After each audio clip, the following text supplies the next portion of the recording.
स्वागतम दोस्तों, आपका अपने चैनल धार्मिक हिंदू पे एक बार फिर से स्वागत है। दोस्तों, मेरा मकसद सिर्फ आपको ज्ञान बढ़ाना है। आप मेरे को ऐसी सपोर्ट करते रहिए जिससे मैं आपके लिए नए नए वीडियोस लाता रहूं।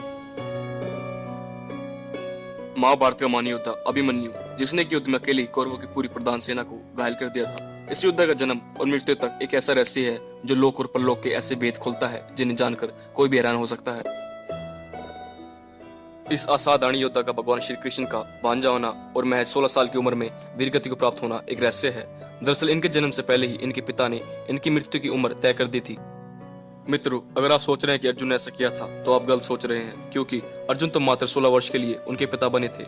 उनके असली पिता यानी मूल पिता तो कोई और ही है, जिनके प्रेम की वजह से अभिमन्यु अल्पायु पैदा हुए थे। अभिमन्यु के बारे में ऐसी कथा है कि यह पूर्व जन्म में भगवान श्री कृष्ण के शत्रु थे, लेकिन इनका जन्म भगवान शिव के वरदान स्वरूप हुआ था।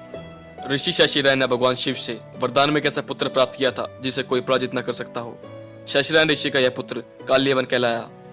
जरासंध के बहकावे में आकर काल्यवन ने मथुरा पर आक्रमण कर दिया। भगवान श्री कृष्ण चतुराई से काल्यवन को राजा मूचकुंद की गुफा में ले आए। काल्यवन ने सोए राजा मूचकुंद को श्री कृष्ण समझकर जगा दिया। राजा की नजर काल्यवन पर पड़ते ही वह जलकर भस्म हो गया, क्योंकि राजा को वरदान प्राप्त था कि जो उसे नींद से जगाएगा वह भस्म हो जाएगा। काल्यवन के भस्म हो जाने पर श्री कृष्ण उसकी आत्मा को पोटली में लपेटकर अपने साथ ले आए।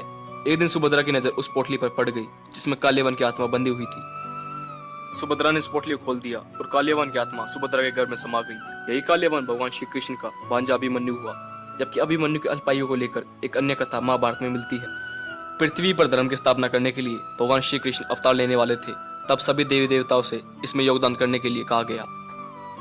सभी देवी देवता इसके लिए तैयार हो गए। कुछ देवता स्वयं मनुष्य बनकर धरती पर प्रकट हुए तो कुछ ने अपने पुत्र को भेजा। चंद्रदेव ने कहा कि वे अपने पुत्र का वियोग नहीं सह सकते। देवता के अनुरोध पर चंद्रमा ने कहा वे अपने पुत्र को महज 16 साल के लिए धरती पर भेज सकते हैं। इसके बाद वह मेरे पास लौट आएगा। चंद्रदेव का यही पुत्र अभिमन्यु हुआ। पिता चंद्रदेव ने अपने पुत्र की आयु महज 16 साल निर्धारित कर दी थी। इसी कारण सुभद्रा के घर में अभिमन्यु चक्रव्यूह में प्रवेश करना तो सीख गए, लेकिन जब चक्रव्यूह से निकलने का रास्ता अर्जुन बता रहे थे उस समय सुभद्रा को नींद आ गई थी।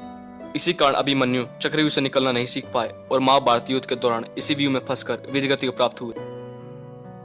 अभिमन्यु के अल्पायु होने का रहस्य श्री कृष्ण जानते थे, इसलिए जब भी अभिमन्यु ने चक्रव्यूह से निकलने का रास्ता श्री कृष्ण से जानना चाहा वह टालते रहे और विधि का विधान सफल हुआ।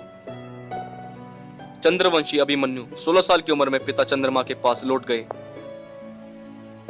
यदि मित्रों आपको वीडियो दिल से अच्छी लगी हो तो चैनल को अवश्य सब्सक्राइब करें। भूलिएगा नहीं, धार्मिक Hindu made by Akash Vatsa.